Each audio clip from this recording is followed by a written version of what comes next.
IFFKയിൽ പ്രദർശിപ്പിക്കപ്പെട്ട Jayan ചെറിയാൻ്റെ rhythm of Dammam എന്ന സിനിമയിലെ അഭിനേതാക്കളും സംവിധായകരുമാണ് നമ്മളോടൊപ്പം ഉള്ളത്.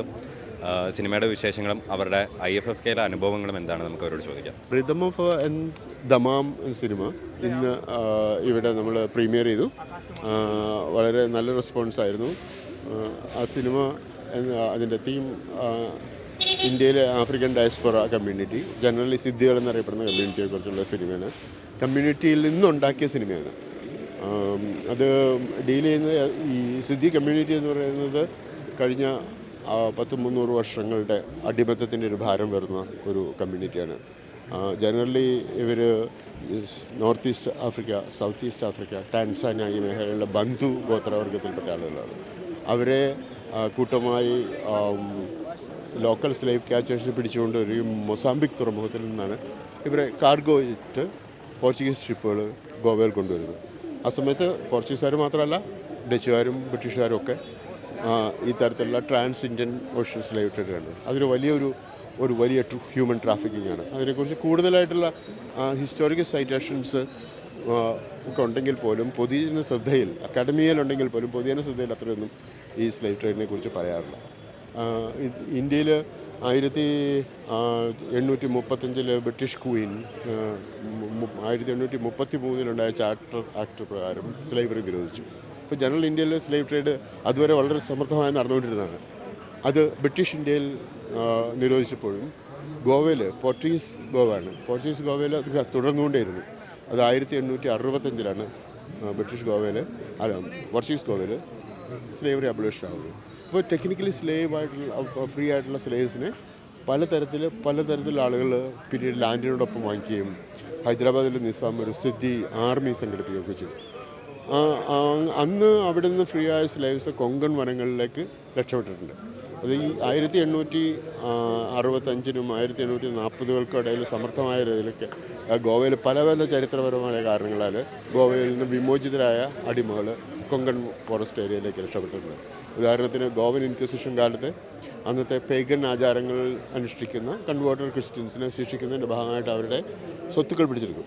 അപ്പം അവർ സ്ലേവ്സും സ്വത്തായിട്ടാണ് കയറുന്നത്. സ്ലേവ്സിനെ ഫ്രീ ചെയ്യുക എന്നുള്ള ആദ്യം ചെയ്തത്. അപ്പോൾ അന്ന് രക്ഷപ്പെട്ട സ്ലേവ്സും കുറേ ആളുകൾ ഗോവൻ ഈ കൊങ്കൺ വനങ്ങളിലേക്ക് രക്ഷപ്പെട്ടിട്ടുണ്ട്. പിന്നീട് ഗോവൻ പ്ലേഗിൻ്റെ കാലത്ത് അൺഅറ്റൻഡഡായ സ്ലേവ് ഡെൻസ് എന്ന് പറയുന്ന ആൾക്കാർ ഓടിപ്പോയിട്ട് ഇങ്ങനെ ഈ കമ്മ്യൂണുകൾ പോലെ വനങ്ങളിലുള്ളിൽ താമസിച്ചിട്ട് അവർ കൃഷി ചെയ്യാനൊക്കെ തുടങ്ങി. അപ്പോൾ ഇങ്ങനെ നാനാവിധമായ കാര്യങ്ങൾ നടന്നിരിക്കുമ്പോൾ തന്നെയാണ് 1865 ജനറൽ സ്ലേവ് ഫ്രീ എന്ന് പറയുന്നത് ഒരു ഇമാൻസിപ്പേഷൻ ഉണ്ടാകുന്നത്. പക്ഷേ ഈ ഇമാൻസിപ്പേഷൻ നടന്നെങ്കിലും വീണ്ടും ഇവർ സ്ലേവ്സ് തന്നെയാണ്. ഇവർ പല രീതിയിലും സ്ലേവ്സായിട്ട് നമ്മുടെ ആളുകൾ ഉപയോഗിച്ചിരുന്നു. പല ഭൂവുടമകളും കൃഷി ആവശ്യത്തിന് വേണ്ടിയും കരിമ്പ് പാടങ്ങൾ, അരക്ക പ്ലാന്റേഷൻസിലെ ലേബേഴ്സൊക്കെ ആയിട്ട് ഇവർ വാങ്ങിക്കുകയും ചെയ്തു. പക്ഷേ സ്ലേവറി അങ്ങനെ കൊളോണിയൽ സ്ലേവറി അവസാനിക്കുമ്പോഴും വേറൊരു പുതിയ തരത്തിലുള്ള സ്ലേവറി ഇവർ കണ്ടെത്തുകയാണ്. ഇന്ത്യൻ മുതലാളിമാരനുഷ്ഠിക്കുന്ന കാസ്റ്റ് സിസ്റ്റത്തിലേക്ക്, ഒരു മില്ലേനിയം ഓൾഡ് ജാതി വ്യവസ്ഥയിലേക്ക് ഇവരെ ഇൻറ്റിഗ്രേറ്റ് ചെയ്യുന്നതിൻ്റെ ഭാഗമായിട്ട് ഒരു തരത്തിലുള്ള റീഇൻസ്ലേവ്മെൻറ്റ് അവിടെ നടന്നിട്ടുണ്ട്. ആ ഈ റീഇൻസ്ലേവ്മെൻറ്റിൻ്റെ കഥയാണ് ഈ സിനിമ. അതിലെ ഹിന്ദു യജമാനന്മാരുടെ പ്രോപ്പർട്ടിയായ അടിമകൾ ഹിന്ദു അടിമകളായി മാറുകയും മുസ്ലിം യജമാനന്മാർ മുസ്ലിം അടിമകളായി മാറുകയും ക്രിസ്ത്യൻ യജമാനന്മാർ ക്രിസ്ത്യൻ അടിമകളായി മാറുകയും ചെയ്തു. അപ്പോൾ ഇന്നത്തെ Siddi community Muslim, Christian and Hindu എന്നുള്ള രീതിയിൽ മൂന്നായിട്ട് വിഭജിച്ചിട്ടാണ് ഉത്തര കന്നഡ ഡിസ്ട്രിക്റ്റിലുള്ളത്. അതിൽ ഹിന്ദു സിദ്ധീസ് ലോകത്തിൽ ഇവിടെ മാത്രമേ ഉള്ളൂ. So because Hindu landlords enslave ചെയ്ത ആളുകൾ ഇവിടെ മാത്രമേ ഉള്ളൂ. പക്ഷേ ഇതൊക്കെ പറയുമ്പോഴും ഇവരുടെ ഈ ഹ്യൂമൻ ട്രാഫിക്കിങ്ങിൻ്റെയും ഈ 300 വർഷങ്ങളുടെ സ്ലേവറിയുടെയും ശേഷം ഇവരുടെ ഭാഷ എന്താണ്, അത് നഷ്ടപ്പെട്ടു. ഇവരുടെ സംസ്കാരം, റിലീജിയൻ. അപ്പം ഇവരുടെ ഭാഷയും ഇവരുടെ റിലീജിയനും ഇപ്പം നിലവിലുള്ളത് ഇവരുടെ മർദ്ദകരായ ഇവരുടെ യജമാനന്മാരുടേതാണ്. ഇത് ഇവരുടെ അടിച്ചേൽപ്പിക്കപ്പെട്ടതാണ്. പക്ഷേ ഇതിനൊക്കെ മറികടക്കുന്ന രീതിയിൽ ഇവരെ ഒന്നിപ്പിക്കുന്ന അവരുടെ സംഗീതവും അവരുടെ ചുവടുകളും അവരുടെ നൃത്തവും അവരുടെ പെർട്ടിക്കുലറായിട്ടുള്ള ആൻസിസ്ട്രൽ പിതൃ ദൈവാരാധനയുമാണ്. അപ്പം ഇതിലൊരു മുഖ്യ ഘടകമാണ് ദമാം എന്ന് പറയുന്ന ഒരു ഇൻസ്ട്രുമെൻറ്റ്.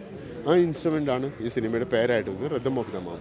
ആ ഇൻസ്ട്രുമെൻ്റാണ് ഇവരെ എല്ലാവരെയും ഒന്നാക്കി ചെല്ലുന്നത്. ഇപ്പോൾ ഒരു ദമാമിൻ്റെ തുടിയുടെ ആ ശബ്ദം കേട്ടാൽ ഏതൊരു സ്ഥിതിയും ഏത് കാസ്റ്റോ ഏത് റിലീജിയനോ അതിൻ്റെ ഭേദമില്ലാതെ തന്നെ അവർ ചൂടുകൾ വെക്കാൻ തുടങ്ങി. അപ്പോൾ അവരുടെ ആരാധനയ്ക്കും അവരുടെ ആഘോഷങ്ങൾക്കും അവരുടെ മോർണിങ്ങിനും വിലാപങ്ങൾക്കും അവരുടെ പിതൃക്കളോട് സംസാരിക്കാനുള്ള റിച്വൽസിലും എല്ലാം ഉപയോഗിക്കപ്പെടുന്ന ഒരു ഉപകരണമാണ്. അതാണ് റിതം ഓഫ് ദമാം എന്ന് അതിന് പേര് വരാൻ കാരണം. പക്ഷേ ഈ സിനിമയുടെ കഥ പറയുന്നത് ഒരു 12 വയസ്സുകാരനായ ഒരു കുട്ടിയെ അവൻ്റെ മരിച്ച മുത്തശ്ശൻ ഇൻഹെറിറ്റ് ചെയ്ത ഒരു മാജിക്കൽ ഇൻസ്ട്രുമെൻ്റ് ഉപയോഗിച്ചിട്ട് അവരുടെ ആൻസിസ്റ്റേഴ്സുമായിട്ട് സംസാരിക്കാനുള്ള ശ്രമം നടത്തുകയാണ്. അപ്പം ഈ കുട്ടിക്ക് റിയലി ഒരു സൈക്കാട്രിക് ഡയഗ്നോസിസ് ആണ്. He is kind of intergenerational trauma and he is having vision. അപ്പോൾ ആ വിഷനിലൂടെ സിനിമ ചരിത്രത്തിലെ ബാക്കിൽ ഭൂതകാലത്തേക്കും വർത്തമാനത്തിലേക്കും സഞ്ചരിക്കുന്നു. അങ്ങനെ ആ സഞ്ചാരത്തിലൂടെ ഈ സിനിമയുടെ നറേറ്റീവ് വികസിക്കുന്നു.